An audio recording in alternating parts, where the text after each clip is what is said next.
صحیح بخاری حدیث نمبر 45۔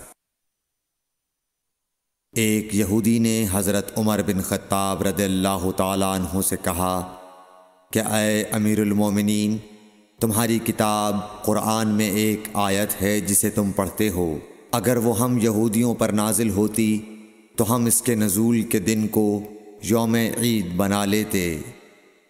آپ نے پوچھا وہ کون سی آیت ہے؟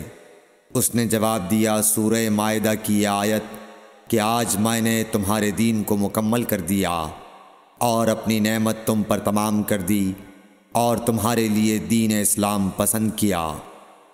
حضرت عمر رضی اللہ تعالی عنہ نے فرمایا کہ ہم اس دن اور اس مقام کو خوب جانتے ہیں۔